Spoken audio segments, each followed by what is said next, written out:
All right, hello, ladies and gentlemen, and we welcome you to another show, the Gafford and Brown Show. This is Lamar Gafford, Robert Brown. and we have ourselves a very big show for you today. Going to be talking about the aftermath of the NFL draft and everything else that's going on in the sports world as well. But once again, as always, we're pretty much going to start things off with the NBA playoffs. And we had ourselves three very good games last night but none was bigger than, well, had more excitement than the Houston Rockets Oklahoma City Thunder game. The Thunder almost had a chance to close out that series, but Houston continued to show their resilience. They got themselves a win last night to extend the series to 5 games. What is your thoughts about that one, Rob, and everything? And how soon do you think OKC is going to pretty much take this away? It was a good chance for me to get some momentum after some of those first starts in the last couple of games, especially when it came back to the next lesson. The other night, this past weekend, it was a solid win for them, coming to put some momentum behind, rally the troops, so to speak. But I think Oklahoma City is going to take it following Oklahoma City. But yeah, great win, but felt a lot of heart. It was like that game three. But I think Oklahoma City's going to take it. I like Houston win. Yeah, I like the way they rallied, even without Jerry Lin. We didn't play. They just show a lot of heart. They show a lot of focus as well. Just look at the just one more player, one more free agent away. A couple better away from really possibly being contenders. I always think that they're like a four-man Golden State. I really consider the Golden State a lot. But yeah, I think Oklahoma City is going to take it to the next game. Keeping Durant, about Westbrook, basically the point guard, the point forward, really forward, college play. So I think they're going to take it out of Oklahoma City. What about you, Lamar? I pretty much agree. I mean, we both pretty much said that they were going to take it in 5 and all. Then that was even before the injury, and even during the injury, we probably gave you said a sweep, and I said 6. But so this series is really going as pretty much as planned. The one thing here, um, you have to give props, of course, to Houston of how they're performing as well this season, and I mean, extending it to 5 games gives them more valuable experience. And once again, I look at it, their off season is going to be a very big one. They had the lowest payroll this year, and by the looks of it, they're probably going to have so many different decisions of what to make, and they're going to be in a very attractive place for a free agent that might, for them to pick up at least one big time free agent or maybe two or some other key pieces and stuff. I mean, they're just one player away and all. With OKC, you got to give them props as well for continuing to rally around after the Westbrook injury. And it looks like, even though that, like you said about Kevin Durant, many people have been talking about him deferring and everything and stuff, but he still had a very good game. He's still a very efficient shooter. He had 16 shots, I think, last night and had 38 points. And, that type of efficiency right there is just still amazing. So, hats off to them and hats off to everything else in that one. Yeah, and it just shows you just how much Kevin Durant and kind of won this opportunity to still the leader of the team, the real face of the franchise, and then as much as he enjoys playing alongside this is his team. So we're seeing that these past 2 games, still needing another Thunder player to really step up and try to fill that void left by Westbrook. I mean, we had Reggie Jackson, he's made some flashes, Kevin Martin, but it just has to be a little more consistent. But overall, I mean, you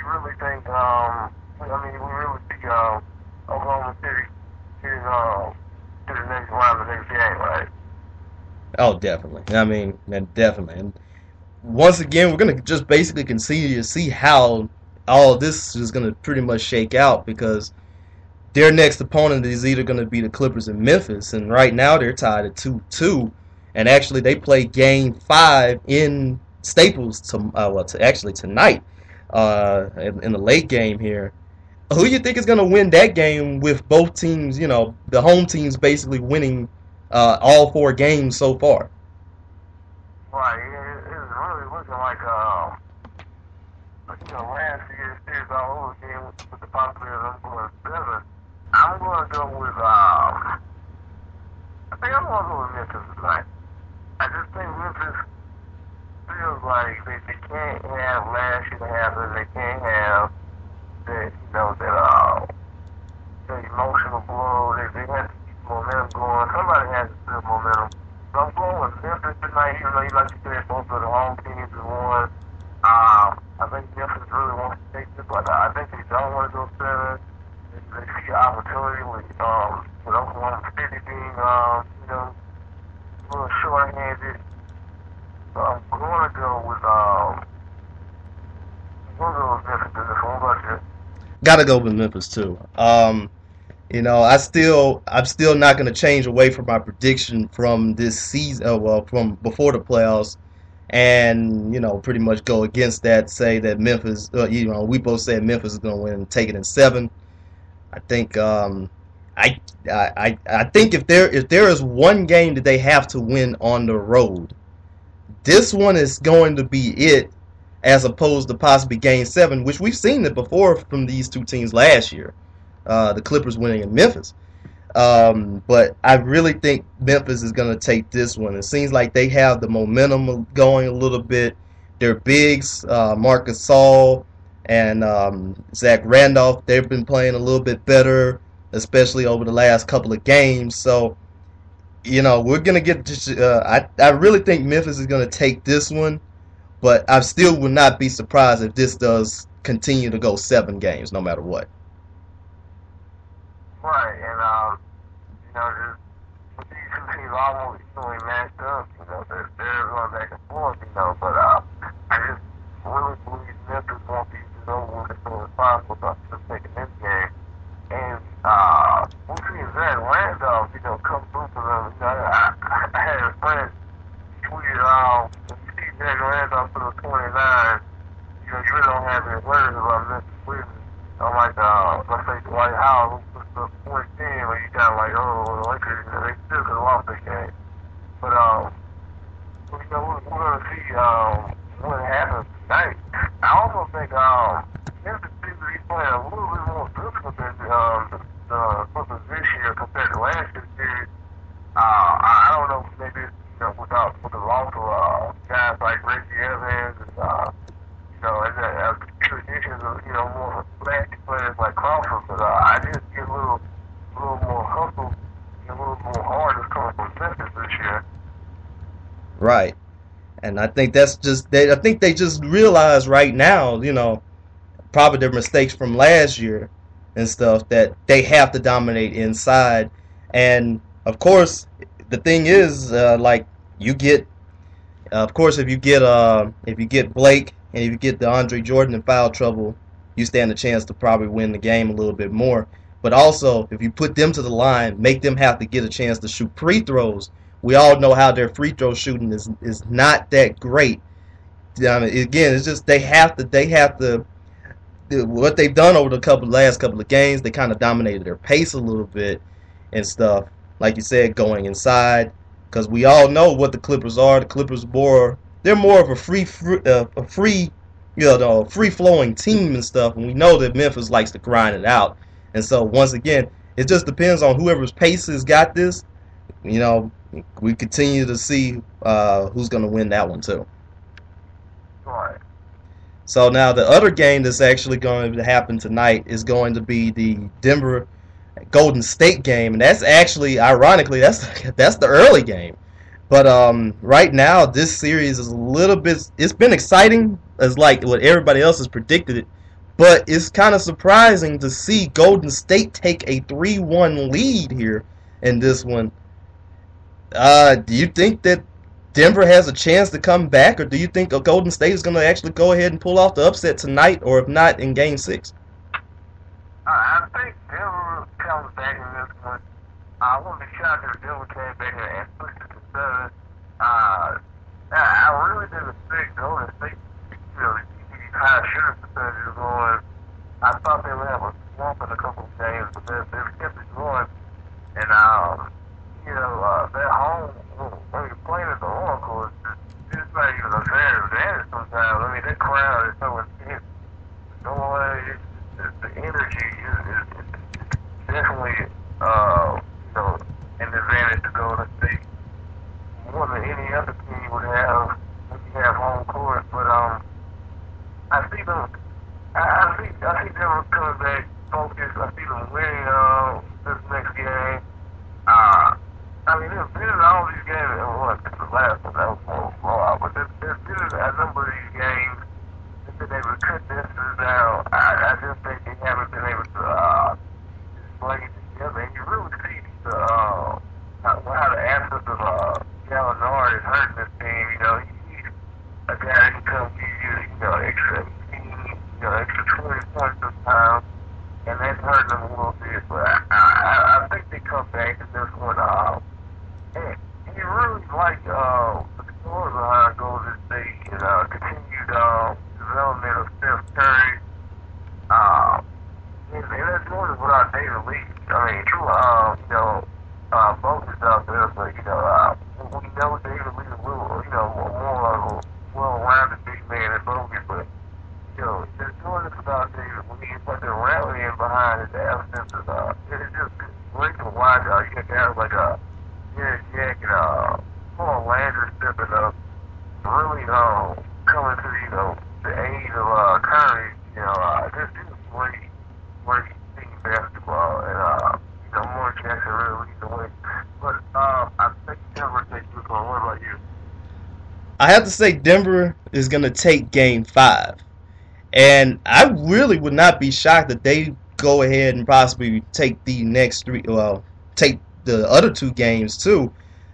Really, is all that matters is pretty much if they win Game 6. Like, of course, we know if Golden State wins Game 6, the series is over. But I think if they win Game 6 and they can force it to Game 7, put it right back in that high altitude in Denver, I think Denver has a pretty good chance to win this series.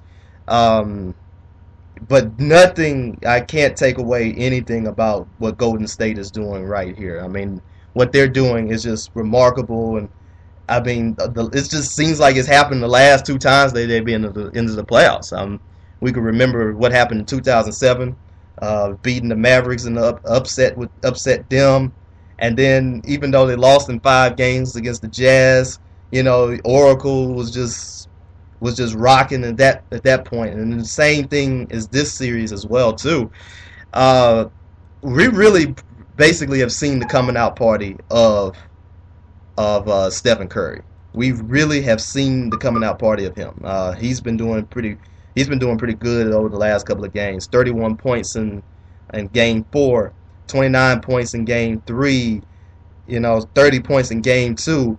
So we've really seen the coming out party of him. He's making big time shots. He seems like he's been on fire and everything, and it's just crazy to see what they've done. And the crazy thing is, I actually watched Game 3 of that series between them and the Nuggets. I think that 110-108 game, and that was possibly the most exciting game that we saw, because we saw both teams coming right back at each other with offensive plays and stuff, and it just living up to. I think everything in this series is pretty much living up to the hype.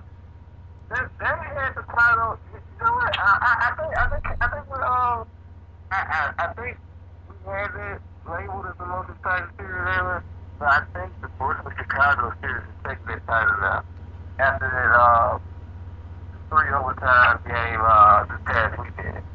And now it's 2-2 with the potential to go 7 games. I think Chicago Bulls has taken that title from Golden State Denver. I think granted that last game, like you did the 108, 110 games that Golden State never had. It was the most exciting, but it's still that the 3 overtime game having in Chicago versus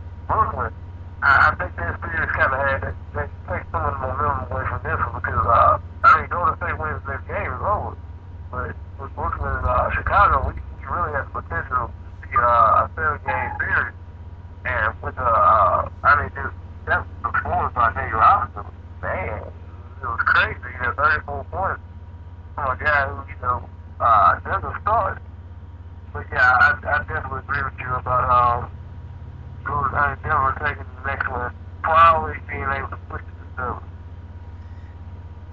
Yeah, and I have to agree with you on that one too. And I see a couple of tweets right here from Clarence. He said Denver will come back. He thinks the youth movement takes over for Golden State, and they'll have the inexperience to close out Denver. And Ty Lawson and Steph Curry is going to be a great young rivalry for years to come. And I enjoy seeing them play in this series. I really agree on those two right there, because I think those two pretty much are the future of the point guards. But good thing that you did point out that Brooklyn Chicago series too, because ironically I had the same conversation with a friend of mine, and she basically was telling me here, well, 3 overtimes is much better than the series, and right now more that I just started to think about it and all that, I really have to agree with her, because Game 4, we thought that this series was going to be boring, and after seeing what happened in Game 3 with a 79-76 game, we thought this series is pretty much going to be ugly. But Game 4 really showed a lot about this series. The Bulls won that one 142 to 134. But like you said, that performance by Nate Robinson was probably one of the best performances that we've seen in the NBA in the NBA playoffs, and pretty much in recent history, really. And it just was amazing seeing him score 29 points after, I think, the third quarter. Am I right? I believe so. Yeah, like seeing him score that many points right there and spurred, the comeback for the Bulls and everything. That just was amazing to see right there, because we know how Nate Robinson can get sometimes with his shooting. When he's hot, he can get hot and he can stay hot, and he can basically, be that guy that gets that heat check and continue to win games. Yeah, that's one of the reasons why he bounced around so much. Because he's always been a good energy guy to come off the bench. Gives you, when he's hot, this is a fun guy to have on a team.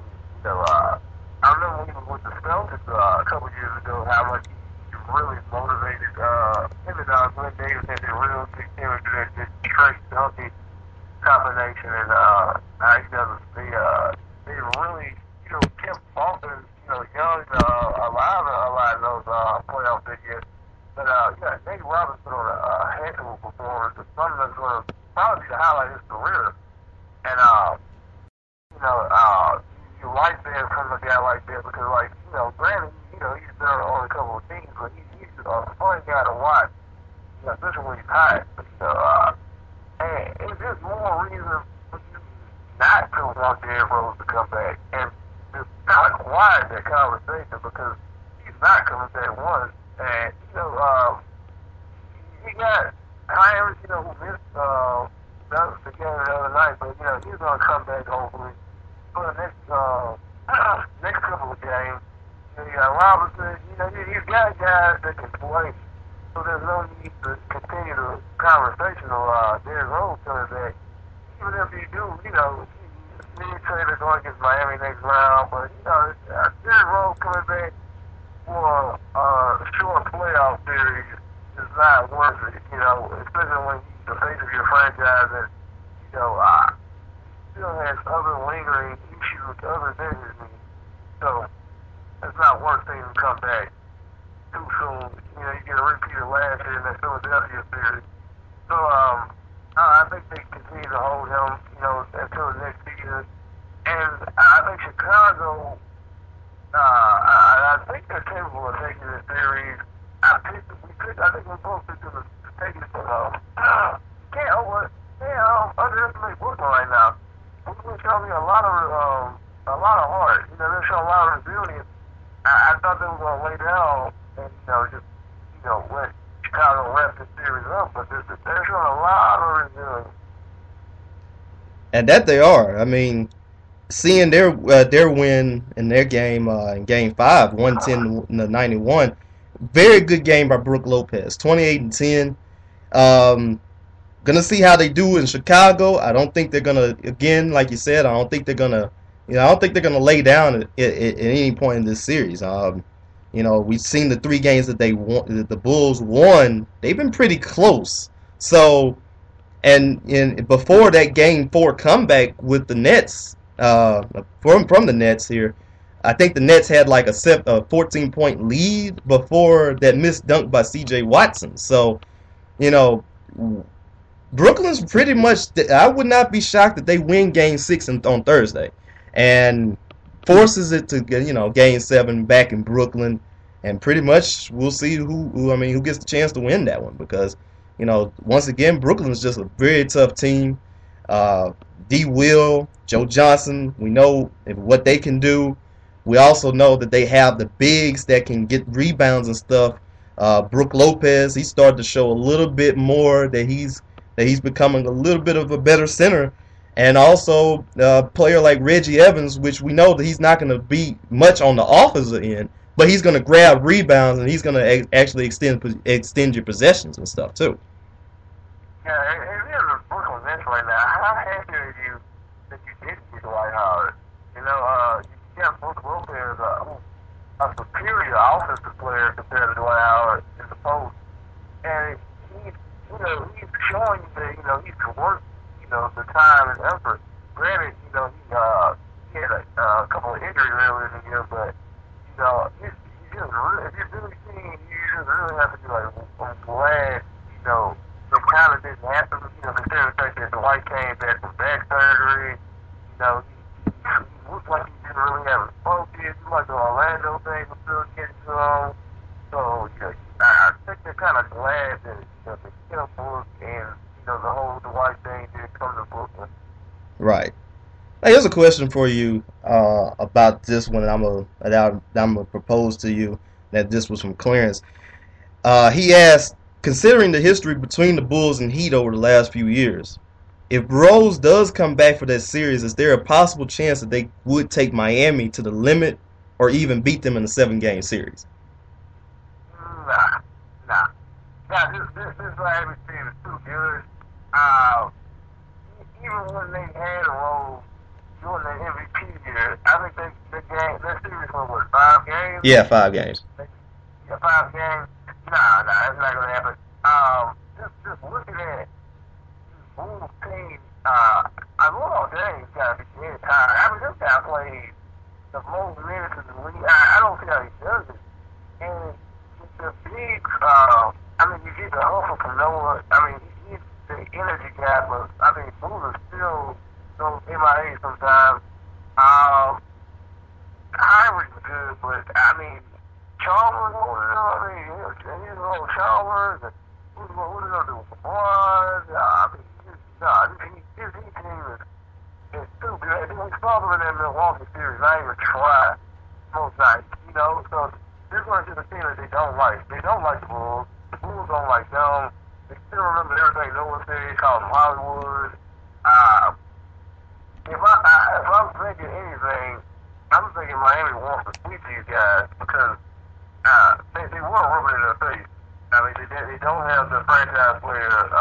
They got this nice little story going with, them trying to, extend the playoff run without Rose. They feel like they kind of have the underdog mentality. And I think Miami wants them, to feel like that. You are the underdog. We're the defending champions. You guys, when you had Rose win that first game, you talked a lot of smack, and I'm sure they remember all that. So I think Miami's going to come in this series in overdrive and try to prove a point by trying to sweep those guys. Yeah, sadly I have to say, even though the intensity of that series is going to be pretty good, and we have seen, Chicago really put on their A game. But the thing is, they have to do that for 4 games, 4 out of 7 games. At least 4 out of 7 games, and I don't know if they have enough to really go ahead and do that. And really, looking at this Miami team right now, I mean, Miami's been deadly. They've gotten a whole lot better. They got better players around LeBron, around Bosh, around Wade. In the terms of Ray Allen, Mario Chalmers is starting to get a little bit better. Birdman Anderson has been a big piece for this team, and seeing how they've been doing in this whole thing. Rose does come back. If he does come back, I think the first couple of games will be kind of an adjustment period, and I kind of don't see them really winning those games. I'd say that the Bulls would probably at least win one game, but as far as like probably winning 2, winning 3, winning the series, I can't quite see it, because right now in the East is pretty much Miami and then everybody else. And I can't get the image of Derrick Rose crumbling, to the floor again that Philly series in garbage minutes. And it's just Philadelphia. I mean, granted, that was a good Philadelphia team, but, for him to fall out like that, and injured me again, I mean, what are you going to do against Miami, who's going to run a breakneck pace? I'm pretty sure Miami wants to run against Chicago. Considering that, that's not really Chicago's style per se, but I'm sure they're going to want to, they're going to want to play an up-tempo game against Chicago, because outside of that Nate Robinson explosion, Chicago really isn't known for putting up a lot of points. And, Brooklyn, I don't think they're considered the best defensive team, when you got Joe Johnson and Brook Lopez. But, I don't think Miami's going to let them try to, I don't think they're going to crack 80 a lot. I'm going to be honest, I don't think they're going to go past, 80 points in a lot of those games against Miami. Unless they somehow, match Miami's, intentions or whatever. But I just can't see Derrick Rose come back and be that much of a factor, considering the guys have been shut down for so long. And like I said, the last image we saw Derrick Rose on the court of the playoffs with them, on the floor holding himself. I can't see him doing anything MVP like against Miami this year, coming out the bench like that. Yes, and sadly that's pretty much going to be the case. And I mean, I really can't see that either. And like we said about that series here, it's gonna right now Miami's pretty much willing everything. 4 games, that 4-game sweep over Milwaukee, and like we said, they didn't even try about this one. And no, they played that whole series on cruise control. Yeah, so that's just gonna be one thing, and it's actually gonna be one thing to really see what's gonna happen to the Bucks. What's going to happen with them, because they got some big time decisions as well, with Brandon Jennings possibly could be walking, and then you also have JJ Redick, he probably could be gone, and then who knows what could happen about Monte Ellis. I mean, at least they got Larry Sanders, but they probably looking right back at rebuilding and trying to get right back into the trying to get the pieces back together. Once they pay him a boatload of money, Jennings is gone. I really want to find Jennings to a next deal, just because his attitude has kind of been like, whatever trade. I remember at one point there was like talking to trade demands, just wanted to be on a bigger market. And I don't know. I mean, Redick is he's a glue guy. Redick's a solid piece to have when you do, get this high draft pick, work you out a lottery draft or whatever. But I say Ty Ellis, to the mid-level deal, see if he'll take it, but I would let Jennings walk. I mean, I don't think he wants to be there anymore. Let him go. Somebody will pay him max money. More than likely. I think they probably will see the potential. The one thing I have against them is sometimes his shot selection. His shot selection could be not the best in the world, but I think he could be worth close, at least max or close to max level, because somebody's gonna give him. Somebody's gonna do it. I mean, of course, somebody's gonna do it. If on the Lakers, I don't think the Lakers can afford to give him a max deal, especially if they sign Howard. But I'm in his ear if I'm the Lakers, because Giannis is a good point guard. He can pass when he wants to pass. Mm-hmm. There's a lot of nights when he has to put up, 30 points for Milwaukee, because before Ellis got there, who else was going to do it?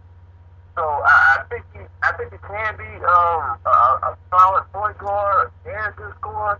And the Lakers, I think they need a point guard. I mean, you saw the playoffs, those D-League guys they need a point guard. They need somebody to come there and be able to fit face up. Because Nash is 40 now, 39. He's getting close up there. He was a non-factor this season. Yeah, and it seemed like right there, that I guess that's one of the things about going away from the Phoenix training staff, because we know they can basically get anybody healthy, and it seemed like Nash was an Iron Man in the Phoenix. When they got Shaq, we saw Shaq weight loss and how his foot was better, his back was better. That Phoenix training staff, they just work wonders, and see them go to LA and get their thigh bruise and sit out almost 2 months. It was kind of crazy, but I'm pretty sure the Lakers is looking for somebody to fill that point guard position. You look at the free agent list, there's a couple of attractive names, but I'm pretty sure Jennings might be in the talk. Of them trying to acquire him, but right. Like you said, Milwaukee was there. They're going to lose a couple pieces. That's true. And good thing you did also mention about the Lakers too, because we knew their season is pretty much is over now because of that sweep to San Antonio. How are we going? Let's just put it in our GM caps right now and basically say how we're going to fix the Lakers right now. Well, I think it's time to look at all. It's time to look at all, though. Yeah. I mean, you God came with them. You won 2 titles. You've been through the highs and lows of Thomas Albright. You got him in his prime. He was able to help you win 2 titles. And pretty much after that, it was kind of a slow decline. The last 2 seasons has been the highlights of his game has been him getting dunked on twice by Blake Griffin in the same game. And Phil Jackson slapping him in the stick and cussing him out, So it's time to, see what you can get from it. I mean, that's trying to trade the ball anyway. If David Stern never vetoed Chris Paul's deal, the Paul will be in Houston right now. So it's time to go ahead and, wrap up the fall era. I think try to do a sign and trade. Meta World Peace, I think he's going to. He's got to get younger. Not Nash for another year. You got to resign White. I think that's the first one to do. Resign White. I hear people saying let him walk, he's not worth it, blah, blah, blah. He's not going to agree to the sign and trade. I really don't see that happening. Mm-hmm. Resign him. He gets the most money there. I think he's advanced to the point that he will want to come back and prove something next year. Just Los Angeles, I mean, the market is huge. The franchise is, it's true. He gets the seats for himself. The banner speaks for he gets the most money if he stays in LA. So I'm sure that's his first thought.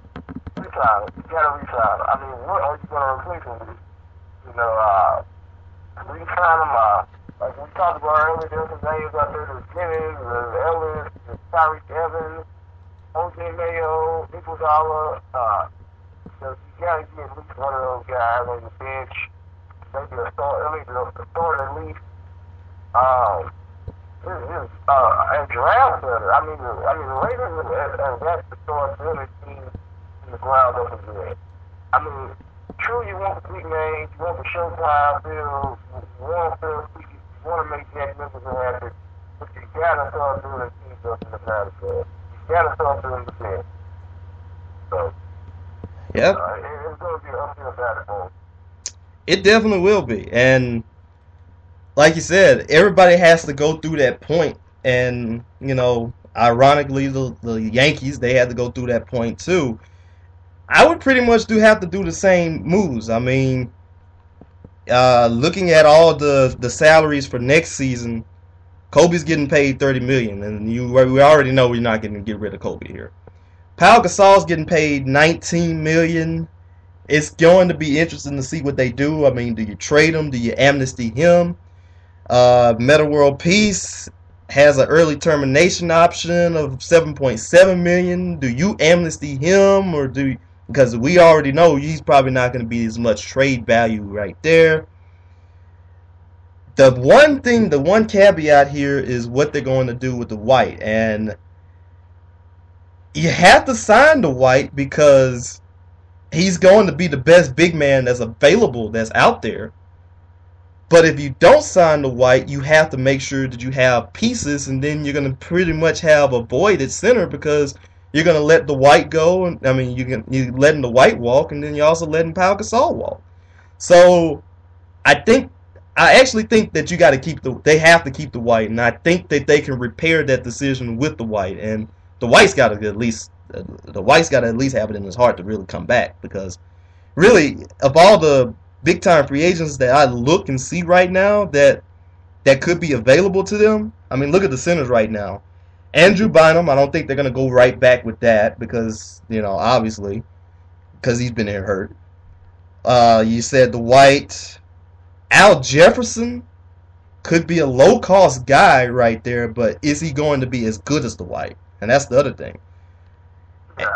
And he also has a history of injuries. Right. So I think they gotta at least try to get the White and try to get him to come back at all costs. If not, they're just gonna have to try to plan B and try to build around. Like you said, draft better too. I mean, the good thing is of them making it to the playoffs, they keep their draft picks. So, it should be a pretty decent pick even though it's a weak draft better, like you said. Yeah, the Denver got to draft better. I don't know why they've been neglecting the point guard position for so long. I mean, they rode their way to their position for a long time, and really didn't have a solid. I mean, was this former point guard? Or was it a shooting guard? I can't remember, but they had some around, but I mean, for a while the point guard was Fisher and Steve Blake. This is not how you build a bench or build a team. I mean, granted, it worked for a little while when you had a little younger Kobe and Paul Gasol in his prime and the occasional Andrew Bynum appearance and Lamar Odom, but you can't keep doing that. You have to start switching things up, and I think Nick Stubbs I don't want to say he got a little lazy, but I think he started relying too much on the star power of LA. I mean, if the Chris Paul deal, that's yes. one of the things I think crippled the Lakers short term. Yes. That deal not going through. I think if that deal went through, we're having a whole different discussion maybe. Mm-hmm. Because, Chris Paul came and, those other pieces, and he got to play alongside Kobe and Bynum, kept Lamar on. No, Lamar was involved in that deal. So, just had other pieces there. I think we'll be taking a different tune right now. And they still could have got Dwight. That's the crazy part. Yes. Definitely. Still could have got Dwight. So imagine Dwight, Chris Paul, and Kobe. I mean, I don't care who else you're playing with. That's a winning combination. Uh-huh. And I just think that hindered the team. I think Cup just didn't really have a solid backup plan there. I don't think he was expecting the trade to be Vito, but he didn't have a solid backup plan in there. So kind of like, I guess we'll wait till Dwight there. So. Well, it's going to be a very interesting offseason to really see what do they do, because, like we said, there's so many pieces right there. They have so many questions out there for them. And like you said, if they can get some small-time guy, maybe like, maybe like a guy like Tony Allen to come off the bench to provide defense or something like that. I mean, who knows what could happen right there. So, Yeah. get younger. The crazy thing about the Lakers, they're the Yankees of the NBA. Mm-hmm. I mean, they're going to bow. They're going to get what they want. And right now, this is the down phase. I think by 2014, 2015 season, I think the Lakers will be back to maybe their league status by getting one of these free agents, one of these guys right now that's on a low market team that's losing to come. I definitely think Kevin Love is, one of those guys who wouldn't mind trading in a Minnesota uniform for a Laker uniform. Considering that he's never even been to the playoffs yet, we saw last year he did it about Minnesota needs to win in order to keep him. So I'm pretty sure when he gets to year year 3, it gets to the outside clause, he's going to leave and go somewhere. Yep. So we're basically going to go ahead and take ourselves a 30-second break, and we're going to go back with the show and all that stuff, and we're actually going to talk about the little bit of the results of what happened in all the way up there in Seattle. Battle between Seattle and Sacramento about their teams and stuff, and then we're going to basically just go ahead with the show after that. We'll be right back in 30 seconds. All right, we're right back with the Gafford and Brown Show, and very good segment. Let's keep it on to the basketball segment of this show here, and we now got ourselves a little bit good announcement here about this one, where the Sacramento Kings, Sacramento has been trying to keep their team, and also Seattle has been trying to get back into the NBA. Sacramento looks like they're going to stay with the Kings. Sad news for Seattle fans, but then again, it's equally a very happy news for Sacramento fans. What do you take about that one here? It's a little positive for me. I think Seattle deserves. I know it's going to sound a little wrong, but I think Seattle's more deserving of a franchise in Sacramento. Really, I mean. Don't get me wrong, Sacramento has some great fans. We still have great fans. I remember they had really great fans during the November busy phase. They had one of the loudest arenas at one point, for Cowbell, and it was a great period, for the team during that era. So right now, I mean, just know but I was glad the product is that good. But I think Seattle's a very good team. I wouldn't be shocked if the Bobcats moved, or there's been talking about the Hawks trying to move. So I wouldn't be shocked if that happened either. But I think I'm kind of different on it. I kind of want to see Seattle get back in the mix. I mean, that's one of the reasons why I'm a Thunder fan, actually. I mean, I'm a Timothy Red fan first off when he was there, but if he would have stayed, if the Seattle franchise wouldn't have moved, I'd probably be a Superstar fan right now. But I think that area deserves to. I remember the last game against at Key Arena. I think it was against the Mavericks. Yep. Went off and energy. I would never do this way. And I just think they deserve a franchise because there was so much history there. And that they do. I mean, first of all, looking at it from Seattle's aspect here, everybody just remembers, Seattle and the whole Sonics Gate thing and all that, and it's just everybody feels for Seattle. Of course, we all know. I mean, now you just could have basically just looked at what if OKC stayed in Seattle, and you got Durant, and you had Westbrook, and at the time Harden, and then you also had Ibaka on that team, on those teams right there. I think that would have been more of an exciting time. And I'm not saying that Oklahoma City does not deserve this team, because they fill out that stadium like everything else, but Seattle really deserves it as well. It's gonna be interesting to see which team actually gets a chance to go. And you said the Bobcats, maybe. Um, who else did you say too? There's also been rumbles of Atlanta, the Hawks trying to move, but to the ball out. Yeah, I mean, you have to think of pretty much like a place where there's not that much fan support, even though the team could be good or could be bad or everything. And it always seems like the same teams continue to be rotated. Clarence actually said, "What if Milwaukee gets a chance to move? Because you really don't hear too much about them. Sometimes they have spotty, fan support here and there." That would take all that. Because Yeah. Milwaukee is one of those places where they have good fans. They have more fans. I really would. That was to me that was just celebrating that Seattle a little bit because they're just so much. They've been going to the door days just pretty much since Ray Allen left. Mhm. So I would really feel bad for them, but yeah, that's another one of those small local teams that could potentially move as well. So. That's like when I think about the whole thing, I think about it.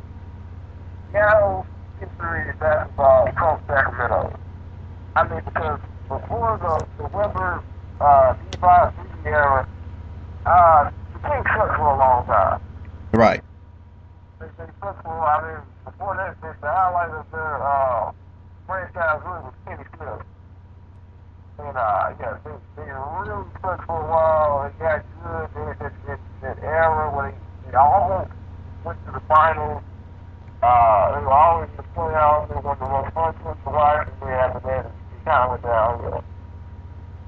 Right. And like we said, as much as we always said about the Sacramento fan base here, that's a very good fan base. And I hate to have to dump this, but yeah, you're right. Seattle's fan base very much trumps Sacramento's, and especially with the Kings franchise, they haven't really had that one good home. I think they started off in like Rochester, New York.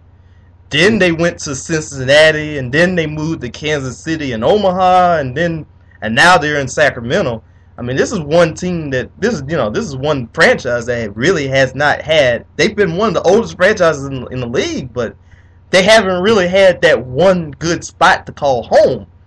And that's just right there. Like I said again, you got to feel for Sacramento. But of course, I can't wait to really see Seattle get a chance to get back in the game. My question also for you too is, could you see maybe the NBA trying to expand from like 30 teams or 32 teams? From 30 teams to 32 teams, or do you think it'll water down the game even more? No more teams. No more. No more. People got in the podcast. No. That's another thing. That's a problem. If anything, I think the league needs to contract. I'm like Rick Barry on this. I think expansion was great for, small markets, that don't, continue to have a major franchise in their city. But it has a little bit of a little bushly factor to some aspects of the game. Because the Bobcats was for so long. Granted, they had a little success with Gerald Wallace and Peter Jackson, but that was short-lived. They just took every year. So why even have it? Why can't we just get rid of them, have one little draft, and get Kemba Walker the hell out of there? Just can we please? I don't like it. I definitely don't want to see expansions. I would actually like to see another team in Chicago and a team in Vegas. That's what I want. I want a team in Vegas. I want a team in Chicago. Another team in Chicago. The Hawks have talked about moving. They're there first anyway. Mm-hmm. And Charlotte. They don't even want to. What do you have to root for that? You don't even Vegas. I think it's fun. Vegas, speaking of free agents, there's a long boys over Vegas. Right. Well, we're gonna have Clarence actually coming on the line right now, and actually the video's about to come up real quick. Hey, Clarence, how you doing? Hey, how's it going, guys? Great topic here. I thought I'll jump in for a second. Well, Robert, about the Las Vegas thing, there isn't going to be no team going to Vegas. I think a couple of years ago, Stern and Adam Silver, for that much, said no because of the betting there. Of course, Roger Goodell was approached last year by having the Super Bowl out there, and he vehemently denied having it out there as well. So, I mean, as far as baseball, hockey, or anything like that goes, nothing's going in Vegas as long as they're betting there, and that's an elimination there. As far as the Milwaukee thing that I heard, I actually heard a report on that about on Sunday game about Milwaukee possibly being the next team up for the team that goes to Seattle. I think the NBA to Seattle is a lot like the NBA to or the NFL to Los Angeles. There's going to have to be an existing team that goes. They're not expansion is done. In fact, for the NBA, they want to get rid of some teams, but expansion is done. Obviously, it's either a team leaves their current city and goes there, or it's just going to be a long time before they do any expansion right now. So I think I did hear Milwaukee is will now be the next team on deck to move out west. If they don't go, Atlanta could be, but again, I don't know. Obviously, there Charlotte. And the reason why I don't think Charlotte will be is because the new stadium, the new arena they just built there. Basically, they just built it. They're not going to vamp out after they just built it there. That was one of the reasons. That's one of the stipulations to have that Bobcat team come back to Charlotte was because of the arena. So, yeah, they're gonna suck for a long time until Jordan either gives up the team or he gets somebody in there who can do a better job than him. So. And you're pretty much right about that one too. And listening to both of you guys, and I'm pretty much against expansion as well. I mean, I threw it out there. I said maybe Seattle and Vegas. Now thinking about it, no, no, no, no, no, no, no, because I mean we remember the report about many of these teams losing money, and it always just seems like the same teams win every single year too. So it really wouldn't do any runs. Owners that have teams that suck. And that's one thing that kind of pissed me off about the lockout, that the owners like when they're losing money was, I mean, the team is really good, so you're not going to make much money. I mean, really just say on Prince to say anything like that, or the Spurs is really just saying it, or you know, say anything like that. You know, the same three teams that don't get the playoffs and don't have fans.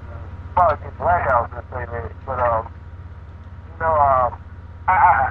would hate to see another two teams added to the NBA because it was really fun. I mean, you have the same draft, a lot of the draft teams over and over again. The Bobcats, the other professional movers of the NBA, and the two expansion teams was never played. It was get over really fast.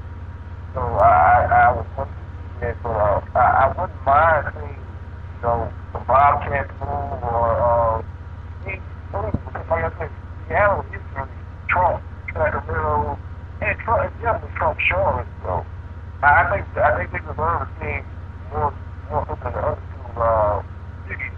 I mean, even though it's not really fair, but that's just how it goes. And that's pretty much the case. And like I said, we just gotta hope one of these days Seattle just gets right back in the game, and I know that they will. And seeing how passionate their fans are, because they're still passionate over what happened in 2008. I just hope that they continue to get right back in the game because Can you imagine the crowd reaction if they do these things when they play Oklahoma City? Oh man. That's going to be like, that's going to be probably top 10 crowd reaction ever. Like, I don't even know what the response will be. I know what the response will be at first, but I don't know what the response will land with.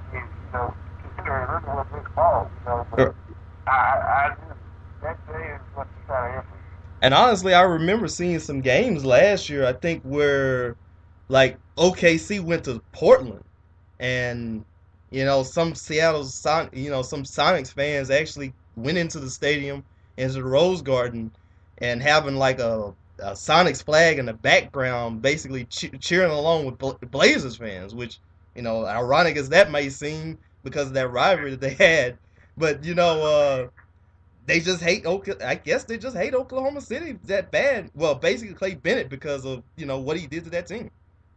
Man, that is just too much time over here. You have a lot of reporters and you want to root for Oklahoma City.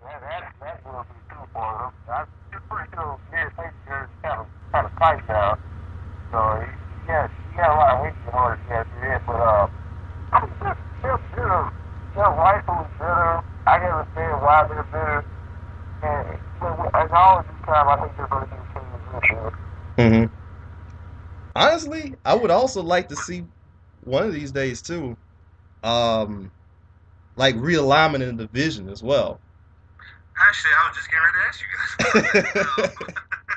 I was just getting ready to ask about that, a possible realignment of the divisions. And I think people were saying about this year's playoffs. Exactly. Obviously, Milwaukee getting swept out of the playoffs shows why maybe we should really look to possibly doing a realignment of possibly, I don't know, getting rid of the East-West thing, maybe going to what football goes to, national and American conferences or whatever, or, something of that nature, maybe North-South, something of that nature is getting rid of the East-West thing. Because right now, it seems like, I guess maybe the balance of power is in flux as well. And it seems like now, the West is always deeper, but it seems like your heavy hitters are now are in the East. And it's like, I think a couple of years ago when LA and San Antonio were running things, your heavy hitters were in the West, but your deeper teams were in the East. And now it's like it's shifting again. But yeah, I was just getting ready to say there should be some realignment there. I think, maybe shifting, there's a few teams that you can shift around. I mean, because right now, you got OKC that's actually closer to Dallas, San Antonio, Houston, and New Orleans, yet they're in the Northwest division with Utah, Minnesota, and Portland and Denver. So, it's kind of, time to, I think it is time to look into that and possibly do some realignment now. But also going back to the point, think of if George Shinn would have held on to the Hornets a year or two longer than he did and then sold them, do you think they still be in New Orleans today? I'm going to let you answer that one first, Rob. What if George Shinn, ask him again, what if George Shinn would have held on to the Hornets? I said, what if, obviously George Shinn did, what if he held on the team a little longer than sold it? Because remember, it took Tom Benson, almost 2 years before he considered buying the team. And this was the actual team that would have been going to Seattle had, Benson not stepped in. I think was the last year, whatnot, or the year before last, and bought the team. So I was asking, what if Shinn held on to it a little longer, then sold it to the NBA and got rid of it? Would the NBA then move the New Orleans Hornets to Seattle right now? Like, would that have had that process been going through now, or would it had already happened? Because of the years that the NBA won teams there. You were cooking like around when they were good? Well, you remember the NBA owned the team for the last, for about 2 seasons, I believe? Things like 2010, 2011, I think, so. Yeah, like 2 seasons. So think of, remember Benson stepped in maybe really at the last minute, because right then and there, remember this team they were almost getting ready to move this team, because remember the attendance there was bad and all this, and then of course Benson stepped in and bought the team, which I thought he should have did originally. I was thinking, had being at the Seattle group got everything together now, had Shinn held the team another couple of years, pushed the date up to now where the NBA owns the team, had they owned the team today before Benson would have bought it, do you think the NBA able to force that New Orleans team to go to Seattle, being now that Seattle's ready for another team, versus them being ready a couple of years ago, or had Seattle been ready a couple of years ago, would the Pelicans now, be in Seattle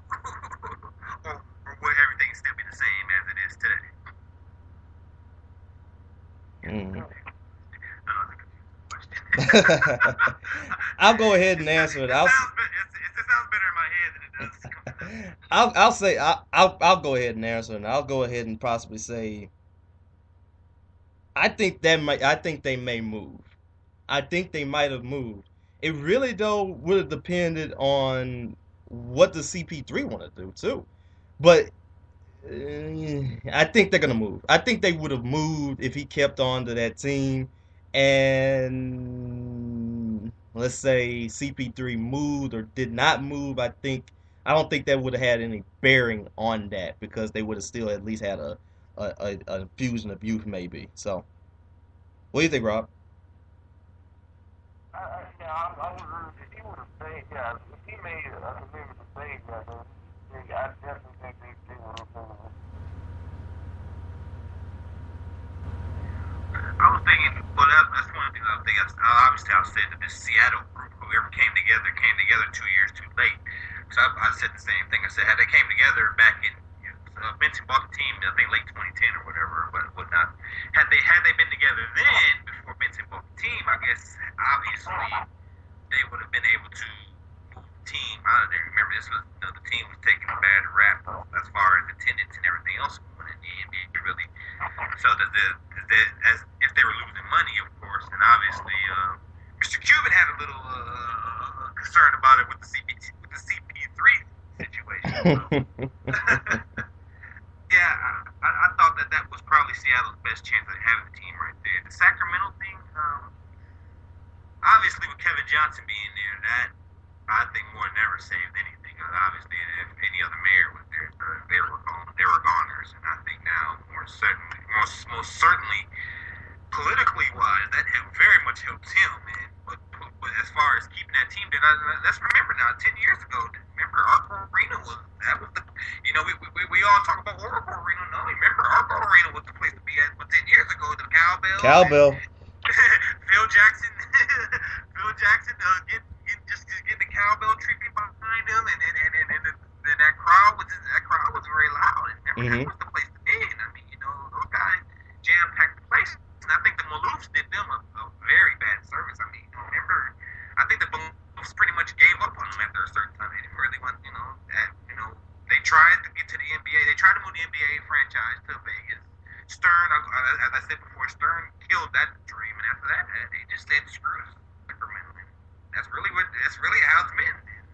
I think the Maloofs more than ever really tanked that team in more than anything, and anything else. But I guess with the new ownership coming in and whatnot, if that does stand, we should see that Sacramento franchise at least get some life back into them, and of course, moving into a new arena obviously would help as well. And the one thing about that franchise is they got a very good core. I mean, they got players like Tyreek Evans and DeMarcus Cousins whenever he's not being a head case, and so many of these other players and stuff that they have the potential to be good. But the problem is though, they just need to find that meshing talent.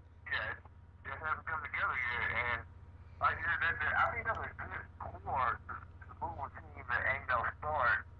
And I think Seattle for anybody at this point. I mean, I don't think they'll care as long as they have a team, Yeah, it's a complex situation. It's like the NFL trying to get a team to LA. It's like, who are you going to get to go there? Like, who's going to go? Like, who can you get to go there? I mean, you forced remember a couple of years ago, you forced Indianapolis to build a new stadium. You got Minnesota getting ready to build them a new one. You got all these different teams that are, you're getting ready to force them to move out there, and at the last minute they say, no, we're not moving now. And it's like Jacksonville, St. Louis. Well, the thing with Jacksonville is, when Khan bought the team, Shad Khan, by the way, bought the team, there was something in the language of that agreement that you can't move the team for 5 years here in the Jacksonville area. So until 2016, till after the 2016 season, you can't move the team. So if they were to move, it would have to be after that season. However, of course, obviously,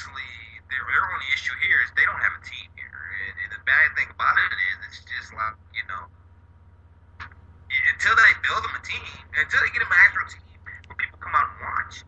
I mean, but last we true, they haven't had a blackout here since '09, so it's not like people are not coming to the games. It's just that, well, people are not coming to the games because they want to see the product on the field. You know, you got to change the product on the field, which I think they have one of the better drafts this weekend, and I think that, you know, obviously they're going to give Blaine Gabbert another shot because they haven't replaced him, and all indications showing that they're not going to at this point, at least. So, you know, with that being said, if the team turns around and starts winning again, then obviously Jacksonville's out. St. Louis again, they just got them a winning team going on there, and I think with Stan Kroenke, the guy who owns the Rams, they're trying to get them another deal there to either to revamp the dome that they're playing in, or at least get them a new stadium there. So that could be an issue with the Rams in a few years if that doesn't work out. But as far as them getting on the field and playing right, I mean, they're going to be winning too. So sooner or later, who are you leaving? I mean, you know, Jerry isn't leaving Jacksonville. Oh no. So who are you going to get to go now? I think that maybe they would probably, well, you know, since Al Davis is in now, maybe they'll force a move again with the Raiders. I don't know how that would go, but you know, they're running out of options. So I think with the NBA, you got the same thing. I think once Adam Silver takes over, who are you moving? I think, you know, some would say, well, Minnesota won't go. I've heard some people say that Minnesota, they won't go because in part of that stadium agreement they got with the Vikings, they're going to revamp Target Center. And as well as revamping Target Center, Glenn Taylor is going to sell the team to another Minnesota guy within the next couple of years. And that's going to keep the team there. Mm-hmm. That's where the whole Flip Saunders thing is coming into place, because obviously he won't move the team. He's a Minnesota guy as well. So that's out. I think, like I said, I did hear about the Milwaukee thing the other day about them possibly being the next team in line. But I mean, obviously Chicago's not going anywhere. I mean, Detroit, you know, maybe, I don't know. That could be one possibility. I mean, you know, outside of that, there's not too many other teams that you can get to force to go to Seattle. I think Atlanta's a team to watch out for, obviously. But they actually just got a new owner there too. They actually got a new owner who just bought that team 2 seasons ago, and he's actually he's pretty content on keeping the team there in Atlanta, at least right now. So I mean, you know, as much as we love Seattle, and trust me, I used to love I love the '90s Seattle team. You know, with Peyton, Shrimp, McMillan, and all those guys. I actually had a Peyton jersey. I actually had one of those green jerseys. When they changed to that jersey that they wore in the NBA Finals, I love that team from then. You know, I understand their you know, frustrations in getting the team out there, but now it's like, you know, we're gonna get to go out there. Yeah. And as Robert said, and I agree, no more expansions. No more. And I think LeBron James would agree too. No more expanding teams. So. No, sir. Because really, like you said, the product on the field right now, there's just too many bad teams that's just out there right now. It's just, and perennially bad teams. I think it's like 6 teams that are running at an operating loss every year. That operating losses every year. They're like, you know. Yeah, you can't have that. Can't have the lead in the imagery money. Yeah, and it's not like the NFL where, you know, sometimes success trickles down. You know, we talk about how Jacksonville, you know, it takes, you know, games from blacking out. I remember when the Jaguars first entered the league, they were one of the hottest teams in the league. Yes. Yeah, exactly, Rob. They were spoiled. I said that team was spoiled immediately. I mean, they're going through their bad years now, but yeah, you remember they got spoiled early. So.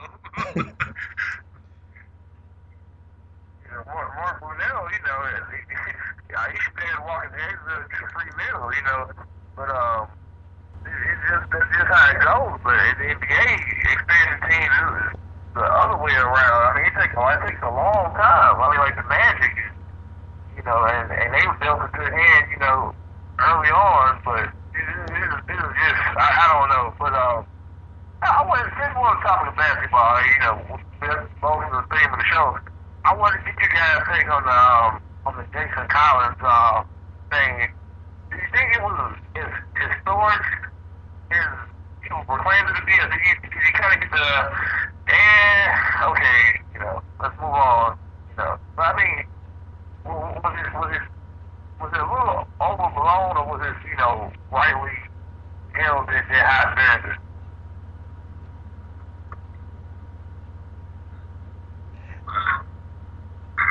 I'll say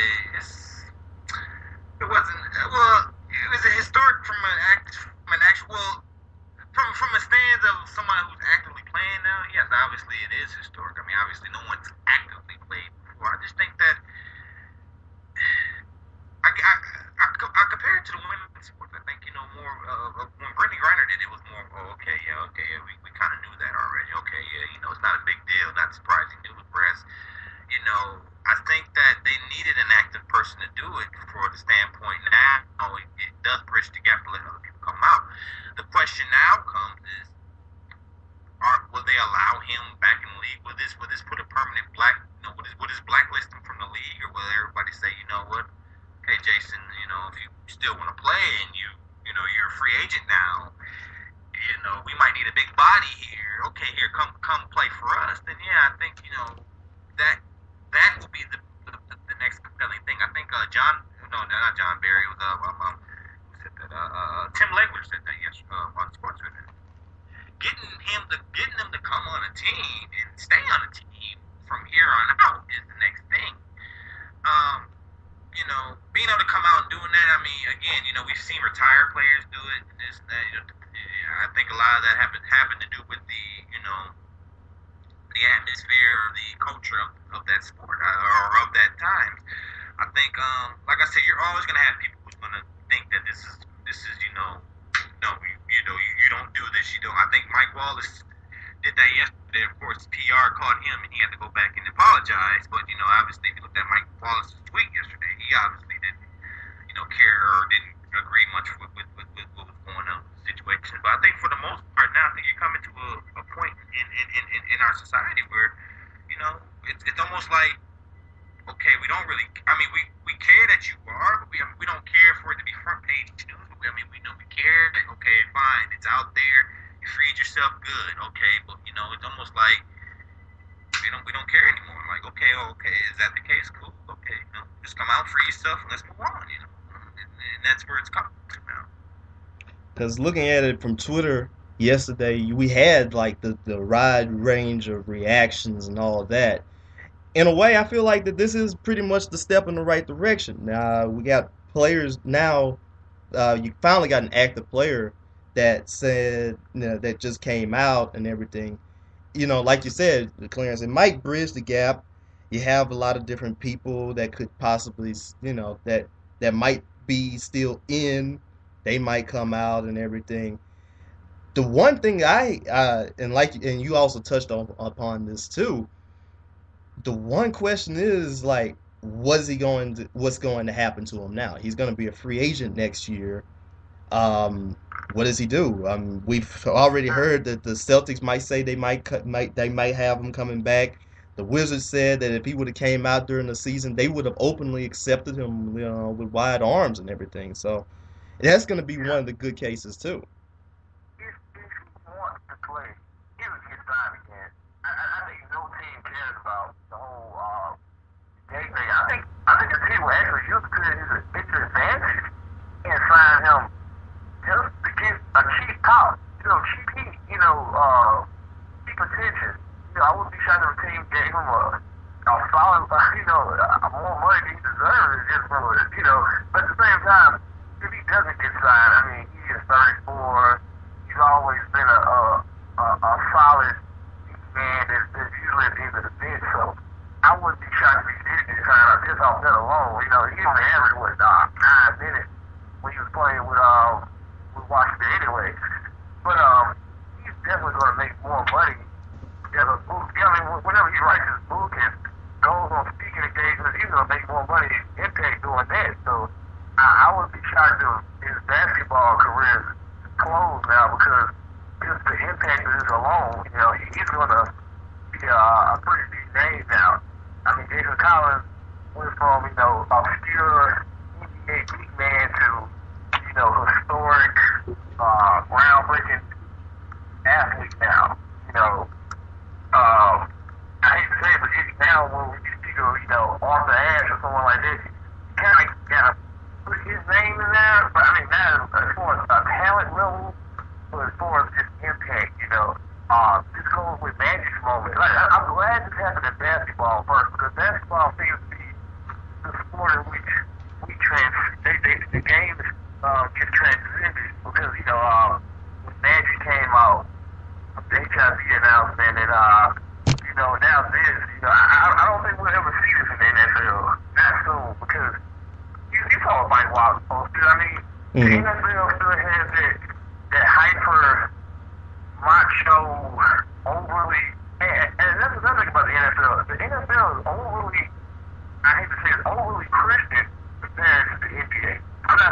Christians in the NBA, but you have guys like Tim Tebow, Ray Lewis, other players that they wear their religion on their sleeve, and I don't think they would be.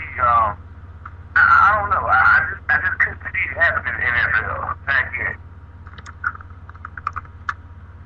Yeah, I gotta agree with you on that one. Even though I think there was somebody that did say, I think it was Brennan Ayambadejo, I think. I am, but they, well, Yeah, is he the one? 'Cause I know he's the one defending the rights. I know they were saying, okay, well, I know he's the one that said, okay, there's going to be some active guys coming out, but wasn't he? I mean, I know there were some that were linking him as being gay. And I was like, well, I don't know. I mean, is he? Because I remember him saying that he wasn't. So, I don't think it was him, but I think I just remember him saying that there was probably going to be like 4 players or something like that. It was him or somebody, but like you said, like you both said, it was that he said that there could be possibly some. if you're looking at MediaTakeout.com, you might know but some of those crazy pictures. I mean, I don't know. We can't make that assertion, but you know, by some of those pictures that I've seen on Right.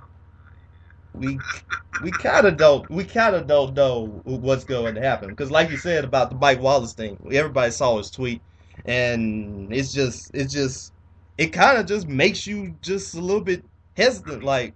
He's not the only one. And he's not the only one, like you said. I'm pretty sure Roger Goodell was pissed off because if you have the NBA, a league where I think it's more. I mean, you look at the international players, the international aspect of the game. Like I said, Magic Johnson's HIV announcement. The NBA has always kind of been cutting edge when it came to, Yes. I'm gonna say, social issues and opening up, being more powerful, more accepting.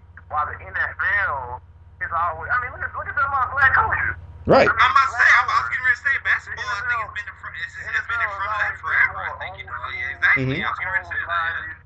More just more stuck in the past. So I'm pretty sure Mike Wallace tweeted that. Roger Goodell probably almost threw a vein. Oh. He's like, damn. Somebody told me. Well, I don't know. Right out, I think he apologized a couple hours later. So somebody had to talk with him about that. He got that phone call from somebody. His agent. I don't care what you do. You better go and apologize right now. This ain't gonna. Don't you mess up with the money. Don't you mess up with the money. Oh, yeah. I mean, you can't. I mean, it's a touchy subject. It's a touchy subject now because if this was maybe 10 years ago, maybe he could have gotten away with a comment like that. Like with him always one of them little rant about gay people. If he did that in the 80s, maybe. I think they did something about that. But he did that during the Glad era. You're not going to get away with stuff like that now. Right. So I really couldn't see a guy coming out while still playing in the NFL. I just can't see that anytime soon. Like I said, you just got the NFL just has too much. It's just too patriarchal. It's too old school. Too much macho type stuff going on. And I'm just saying, if Ray Lewis would have come out and say I'm gay, you would have a lot of guys questioning themselves and their livelihood. Well, that would be an earth-stopping moment right there. I think the earth would basically. fly off the face of the earth again. Well, going back to that, Robert, I think ESPN actually did something about somebody coming out being gay about 9 years ago. It was an old Atlanta Falcon offensive lineman. Ezra Tuaolo, I think. Yeah, I believe that's his name. Yeah, that's the guy. Because remember, they did an interview with him, and then they went back and they asked Jesse Tuggle, they asked Eugene Robinson, they asked a couple other people in the NFL, and a lot of these people angrily said they probably would have hurt that man if he came out and said something like that. You know, there was no holds barred when they said it. I think those guys were really, they were like, you know. He would have got, he would have got his knees clipped out there on the field. They were saying some very, not so kindful things about, had somebody had come out there. So I guess, if you translate that to the NBA 10 years ago, something like that would have happened. I think, this was back in the era where we still had some very outspoken veterans, and that probably would have, I don't know if some would have agreed, some probably wouldn't have cared, but I'm sure most probably wouldn't have agreed with it, and they probably would have gotten them. Oh yeah, oh yeah. So I could see Charles over the top dropping the F-bomb so fast. Yeah, I see where you're coming from with that, but yeah, I agree with that to an extent. But I just think the NFL is just so caught up in this whole macho and this whole idea of what defines manhood is, and the religious aspect. I'm surprised we haven't seen a devout Christian athlete come out and try to I don't want to say denounce it, but kind of say that's not I don't agree with that, et cetera, et cetera. Because like I said, in the NFL, religion is so cool. Christianity is so in your face. I mean, you see guys going to touchdown. I mean, what he going to do? He's going to get on his knees, or he's going to point up, or Carter, yeah. Ray Lewis. Yeah, Ray Lewis put it in your face. Tim Tebow. yeah. I just have a hard time seeing if a gay guy came out in the NFL while he was still playing. I really couldn't see it getting over like he is now in the NBA. Which also, and I'm glad you also brought up that point too. And outside the lines yesterday, where it seemed like Chris Broussard got into it a little bit. He said some comments here and stuff. Do the both of y'all, yeah, the both of y'all kind of agree? Like, yeah, I mean, what do you think about Broussard's comments, and do you think he has a right to, has a freedom of speech and all that?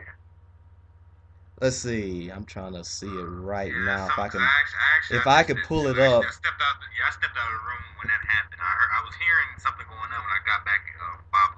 I think it was between him and LZ, right? Yeah. Yeah, I heard LZ's voice was a little, defensive, so I assumed something was going on, but I didn't really pick up Broussard's comment. I'm gonna have to use Okay. that when I'm done. But from what I heard, he was basically saying well you can read it. I'm sorry. Let's see. I got the quote, and I'm actually gonna play it for the both of you too. Let's hope I don't have any advertisements like.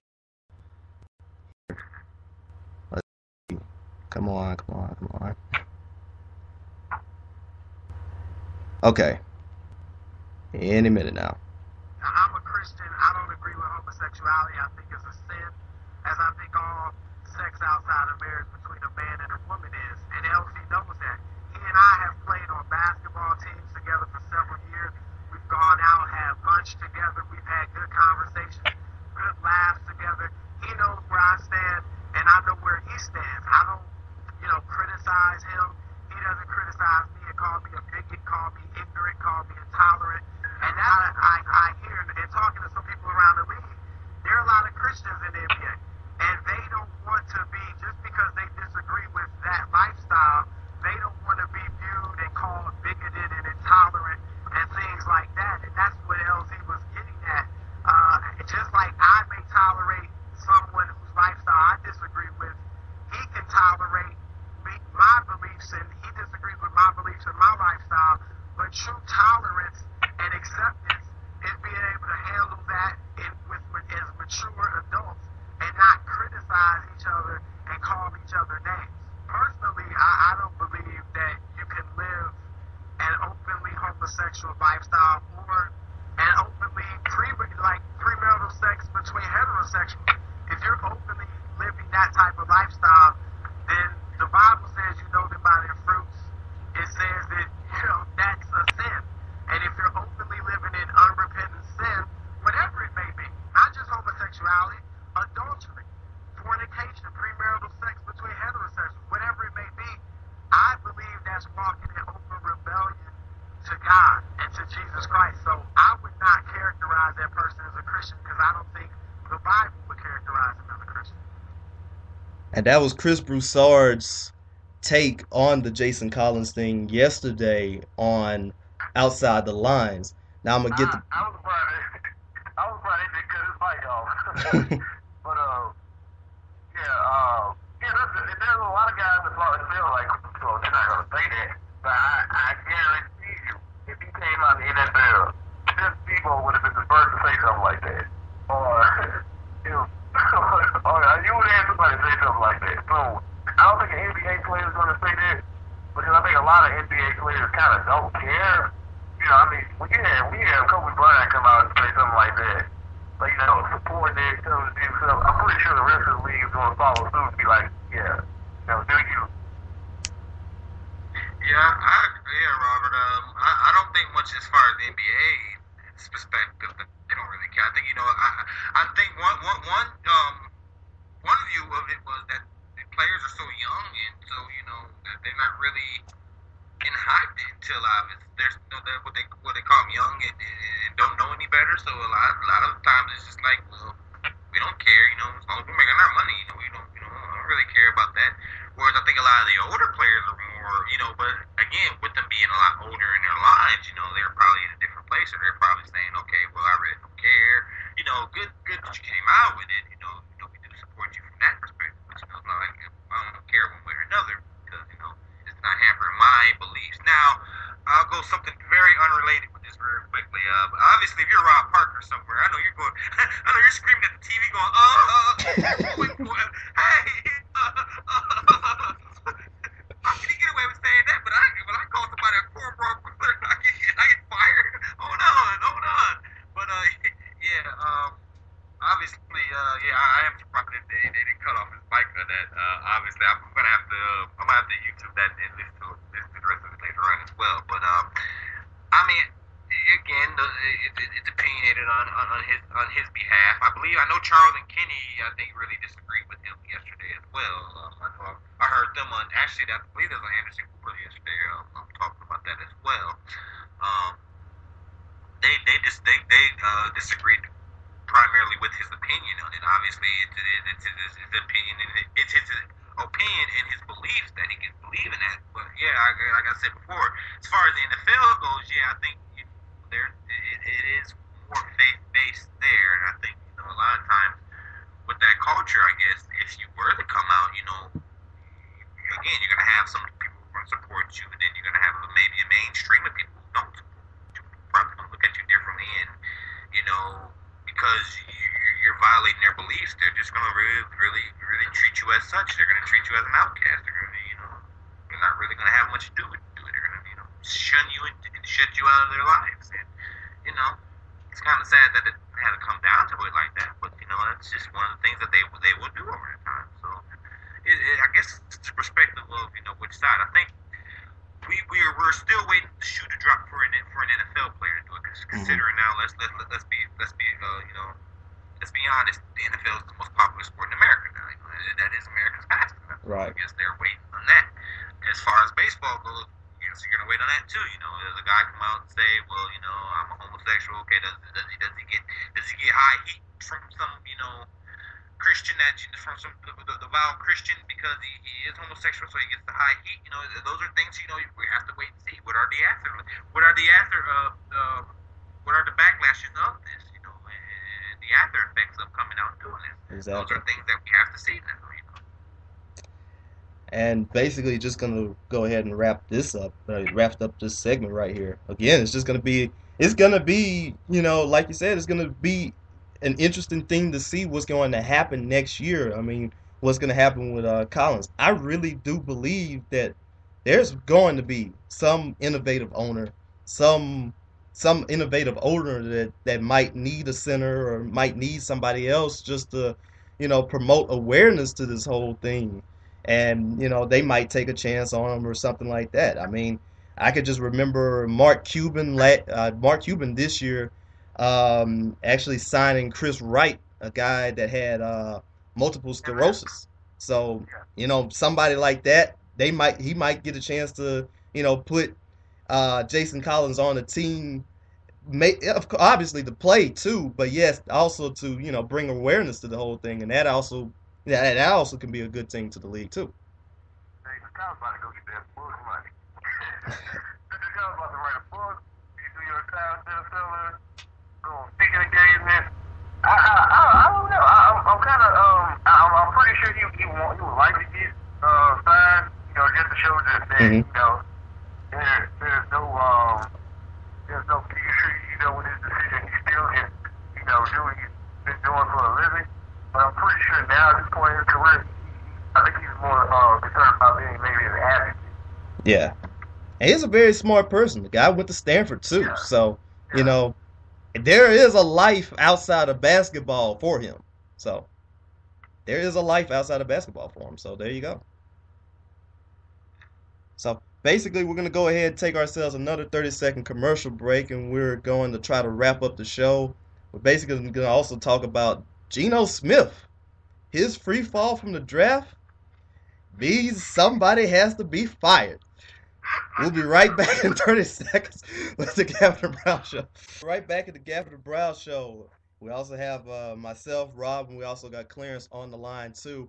Basically, we're going to go ahead and wrap up the show right now. But first of all, I really just want to go ahead and say, Geno Smith. Now, they had this guy in the green room, lasting the whole first round, didn't get picked. At first, he said he wasn't going to come back. He decided to come back for the second round. He gets picked with the New York Jets in the second round. Well, upset Geno Smith right now is not too happy, and he basically just said to his agents, "You're fired." Your thoughts about that, both of you guys? That's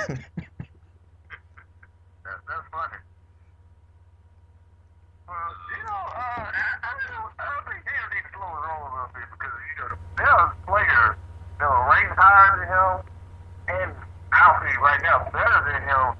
They got that, remember Michael Crabtree? Mm-hmm. Remember Michael Crabtree's face when Darren Hall Bay went before him? Yes. I call that the Crabtree face because that face was priceless. I gotta see it on YouTube. His look was like, I can't believe it. And then, remember, what's the guy from North? They played Freddie Quinn. Yeah. Freddie Quinn was killing it there, bro. Think about Aaron Rodgers. The guy look how he got ball as far as he did. Well, Brady Quinn, what was his situation? Who got picked in front of Brady Quinn? Who was the quarterback that were picked in front of Jamarcus Russell. Matt Ryan, right? No, that wasn't that draft. I don't think that was that draft. No, you're right. I'm thinking of that. Okay, it was Russell, and yes, I do remember the Brady Quinn, but that obviously that didn't work out well for his career. But I know some people are saying that this guy, what an idiot, and some from some of the comments I'm reading here, and there's somebody saying that he did lose a lot of guaranteed money on that draft day. So obviously, his agent, I guess his agent didn't get it done right. But I remember talking about this right before the draft, and actually I got a chance to see EJ Manuel come on the. There was a couple of shows that came on ESPN, and I just really just watched him and just said that he might be a better professional when it's all said and done. And I think that pick for Buffalo to pick him, that high, obviously they're saying that that's the second Florida State quarterback that's been reached that high, obviously with Christian Ponder as well. Mm-hmm. I think Buffalo might have hit something here. I think they might have hit something here. I think they might have got some here. As far as Geno goes, I hope this doesn't get too carried away. I hope he doesn't get too carried away with this, because that's, remember, you don't want to prove right to the what was the guy's name? I forget the guy's name. Pro Football Weekly who wrote that article. Florio? You don't want to vilify his sayings of it, because everybody else was saying, they didn't see that out of him, and saying how bad character he had, and this and that. I can't really remember the quotes at this particular moment, but you don't want to, go down that line. So obviously, if you fire this agent because he promised you he would be drafted number 1 overall, and he gave you a guarantee about it, then okay, I get that point. But if you're firing him because you just wasn't picked up, you think you were number 1 overall, and you were picked number 1 overall, I think that's gonna reflect negatively on you, especially playing in New York. And I hope that don't eat you alive either. So, we'll see. We shall see what's going to happen about that. And in related news, At the result of Geno Smith dropping that far and getting picked by the Jets means everybody's favorite backup quarterback is released as well. Tim Tebow is gone. Where do you guys see him going? Patriots. I can see New England sign him in a heartbeat. Well, not necessarily a heartbeat because he's still, a free agent, but I can see the Patriots signing him just because he looks like a Belichick guy. That's really the only thing right now I can think of. I'm sure somebody else will too, but. Well, obviously, if Jacksonville's on the tip of your tongue, I'm gonna go ahead and tell you you can eliminate that from your Dang it. process now. But yeah, they actually came out this morning, as early as this morning, and said Tim Tebow, Dave Caldwell, the GM, he's come out and said Tim Tebow is not even in. He's nowhere in sight of a radar, and obviously you could tell by the draft this weekend. First, Jackson trading the pick for Matt Barkley to Philadelphia. So obviously you can tell that they're not going to replace that. They're going to stay with Blaine Gafford at least one more season. So that being said, I did hear about New England possibly trying to get rid of or possibly trying to trade away Ryan Mallett. If that happened, then I can see Tebow. I can see him play for Tebow. Yeah. I think as long as Ryan Mallett is there, I don't know if they're going to do that. I think if they can make a play for Ryan Mallett, trade him somewhere, I'm not sure. I mean, I'm not sure where Ryan Mallett would go at this point right now, but if they can make a play for him somewhere, obviously I could then see Tim Tebow going to New England. But right now, this might be the end of the road for Mr. Tebow. I think it was. They say 15 minutes of fame. Yeah, we'll forever remember that. He did play one of the great playoff games ever. One of the great playoff finishes What ever. about We'll forever know him as just that. What'd you say, Rob? What about Minnesota? Hey. Again, I don't see him. He called him for the He's already made that clear. Christian Ponder is going to be the starter for 2013. Well, look, as I tell my other Viking contemporaries, look, Christian Ponder, at least for 2013, he's going to be the starter. So it's one of those deal with it and let's move on type of thing. So. if I had to go, since everybody said, since Rob said New England and basically Clarence shot down my Jacksonville one, I wouldn't mind seeing them in the CFL. Let him try to get at least a shot out there. It worked out for a whole lot of different guys out there. Doug Flutie. Lamar, I don't know if he was watching Around the Horn yesterday, but I think Woody Page brought up an interesting scenario to do. And I forgot about that USFL rebirth that they're going to have next year or something like that that's coming up. About maybe possibly making him the face of that league and making him play in that league and seeing what happens there or whatnot. So, that could be another possibility as well. But as far as I think going to an NFL team, I don't see it right now unless there's a barrage of quarterbacks that go down during training camp. Mm-hmm. Well, as of right now, it looks like he's getting a lot of deals right now.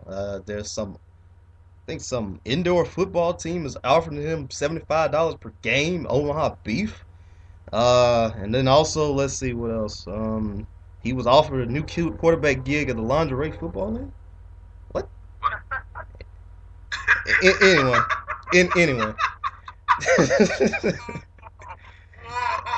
I don't know. Yeah, that's what I see right down here. It's from TMZ, of course, but you know how they roll. You know how they roll. You can't go to RB11 for your sports reports. No, I cannot. I will not. I will not do this at all. Another thing here right now. Let's see. Airlines 312. AJ McCarron is going to drive the pace car at the race at Talladega. AJ McCarron looks like he's having a very good year. Mr. Alabama. Mr. Alabama right about now. Oh yes, sir. Another extra championship. He'll be kind of like how oh Jesus, I'm trying to think. How Matt Leinart was in Southern California before he left there. Mm-hmm. He was all over the place with it. It's everywhere. So yeah, I think he still has his girlfriend at that Donnell Dockett's still trying to go after, doesn't he? I still think Mr. Dockett is still trying to do that. I still think he is. It's crazy. I still think he is. Let's see what some other news here that's going on right now. And the hockey playoffs are starting today too. Oh, starting today too. Yeah, Minnesota Wild. I got some Minnesota team in the playoffs right now. Considering the other one was supposed to be there and they're not. Oh Jesus! And every time I see a Golden State game, I just get mad. Oh, definitely. Let's see. Anything else? Anything else I could find out? Just also saw on NFL Live right now, Justin Blackmon is going to be suspended for 4 games. Wow. Oh, that's not going to help him. I mean, he held out most of training camp last year, and now this. Oh boy, it's not really making things easier for Mr. Gafford or any for that much. Oh boy, wow. I think that's what they said. I'm looking at Twitter right now, see what's up with this. And let's see. Justin Blackmon, because that's what they just said, and I'm trying to get the details right now, actually, as we speak. PFT, Let's see, Adam Schefter, just Jaguars' former first-round pick Justin Blackmon is being suspended 4 games by the NFL per league sources. We don't know quite yet what happened, but yeah. Wow. Yeah, that's not good for me. We're not going to sign Debo over. We're going to suspend Justin Blackmon. Hopefully we make the playoffs. Well, at least the good thing is they got good uniforms, as I said the last show. They have good uniforms, so, you know, that would be one thing, too. The uniforms are okay. The helmets are real nice, but yeah. Well, I mean, that's got to be a huge blow for Jacksonville. And I think now a lot of Blackman's character issues are coming up again. Remember now, keep in mind if I'm correct, Jacksonville actually traded up to get this to get the pick for Blackman. If I'm trying to think. No, was that the Gafford? No. Yeah, that was the Gafford pick that they traded. Mm-hmm. So, this was one of the big issues last year. They thought that he had a slow start last year because he held out for most of for half the training camp, and then he had the slow start last year. Now, you got the 4-game suspension on top of that. Ouch. It's not looking too good right now, but I would say this: at least they possibly could do something in the. We can hope what could happen in the 2014 draft. I just hope they maybe get Manziel or Jadeveon Clowney or somebody else like that.